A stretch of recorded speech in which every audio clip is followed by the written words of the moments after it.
কোনো ধরনের আতঙ্কের কোনো কারণেই নেই। আমরা সব সময় প্রস্তুত আছি যে কোনো পরিস্থিতি মোকাবেলা করার জন্য। আমাদের যদি কোনো দুর্নীতি আমি করে থাকি আপনি অবশ্যই বলবেন, কিন্তু যেই ঘটনা ঘটে নাই ওইগুলি সম্বন্ধে লিখলে অনেক সময় পার্শ্ববর্তী দেশ এটা একটা সুবিধা পেয়ে যায়। সীমান্তে কোনো আতঙ্ক যেন বিরাজ না করে এই ব্যাপারে আপনারা একটু সহযোগিতা করবেন। এখানে কোনো আতঙ্ক নেই। এখানে কিছু কিছু জায়গায় ওরা এখনও বলতেছে যেটা যে ওদের যে ইলেকশন হয়েছে, আপনারা জানেন ইলেকশনের সময় আমরাও কিন্তু বিজেপি বর্ডার থেকে সরাই নিয়ে ওইগুলি তারা কিন্তু রিডিপ্লয়মেন্ট হচ্ছে। কোনো ধরনের আতঙ্কের কোনো কারণেই নেই। আমরা সব সময় প্রস্তুত আছি যে কোনো পরিস্থিতি মোকাবেলা করার জন্য। যদি আমিও যদি নিজে কোথাও ইনভলভ থাকি আপনারা জানাবেন। আমাদের যদি কোনো দুর্নীতি আমি করে থাকি আপনি অবশ্যই বলবেন, কিন্তু যেই ঘটনা ঘটে নাই ওইগুলি সম্বন্ধে লিখলে অনেক সময় আমরা বিব্রতকর হই এবং অন্যান্য পার্শ্ববর্তী দেশ এটা একটা সুবিধা পেয়ে যায়।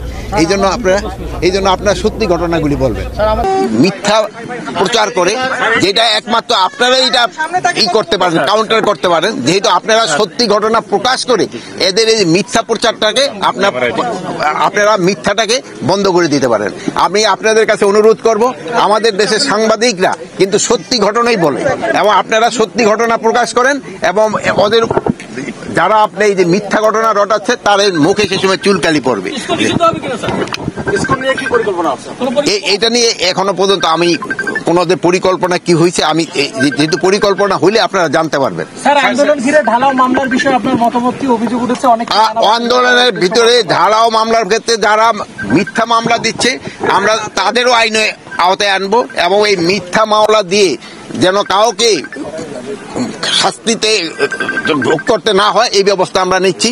আমরা একটা কমিটিও করে দিচ্ছি, যে কমিটি ইনভেস্টিগেশন করে দেখবে। শুধু এটা পুলিশের উপরে না, আমরা এই যে কি বলে ডিসি মহোদয়ের, জেলা প্রশাসক এবং আমাদের এসপি এবং লিগ্যাল অফিসার তারাও এইটা দেখবে যে এখানে অ্যাকচুয়াল কারা দোষী, শুধু তাদের ক্ষেত্রেই আইনানুগ ব্যবস্থা আমরা নিব, আর যারা নির্দোষী তাদের অবশ্যই তারা ছাড়া পেয়ে যাবে। শহীদ বীর আবু সাইদের কবর জিয়ারত করার জন্য আপনারা জানেন বীর কিন্তু সব সময় জন্মায় না, আর এটা কিন্তু সব এলাকায়ও জন্মায় না।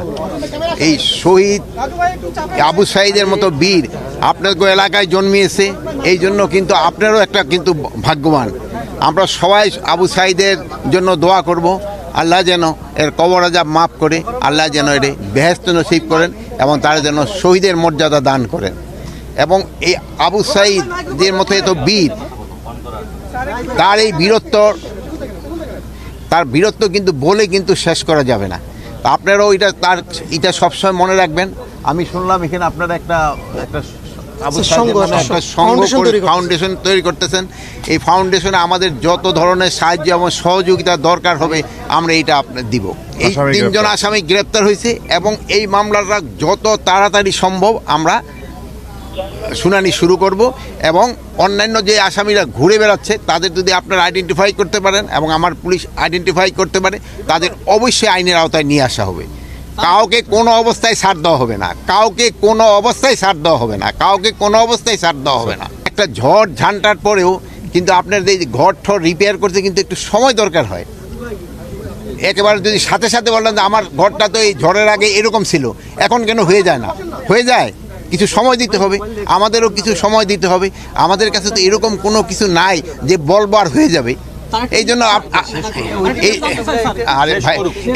এই জন্য আমাদের একটু সময় দেন। আগের থেকে তো পরিস্থিতি অনেকটা উন্নতি হয়েছে, এটা আস্তে আস্তে আরো উন্নতি হবে।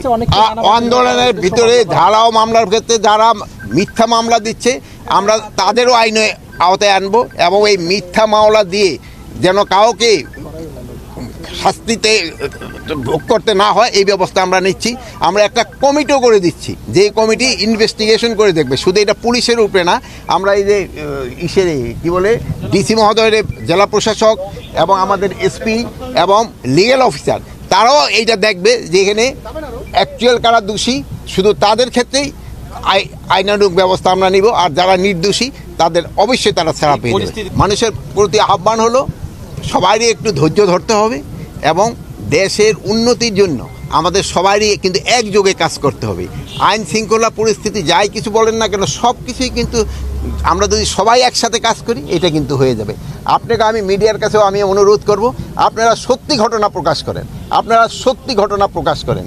যদি আমাদের ভিতরে কোনো দুর্নীতি পান, আপনারা আমাদের প্রকাশ করেন। যদি আমি ব্যক্তিগতভাবে আমারও যদি কোনো দুর্নীতি দেখেন, আমরা প্রকাশ করেন। এই যে আপনারা দেখছেন যে পুলিশের হচ্ছে, সিলেকশন হচ্ছে, এখানে কোনো ধরনের কোনো রকমের যদি অনিয়ম পান, আপনারা প্রকাশ করেন। আমি এসপি সাহেবরা আছে, জিজ্ঞেস করেন, দেখেন আমরা কারোর জন্য একটা রিকোয়েস্ট করছি কিনা অমুকের নাও। আমরা চাচ্ছি একটা ফেয়ার সিলেকশন হয়ে যাক। আপনারা আগে সবসময় বলছেন যে পুলিশের ভর্তি বাণিজ্য, কিন্তু এবার কিন্তু কোনো ধরনের বাণিজ্যের কিন্তু আপনারা এখনও দিতে পারেন নাই। যদি কোনো রকমের বাণিজ্য হয়ে থাকে আপনারা জানান, আমরা তাদের এগেনস্টে অ্যাকশন নিব।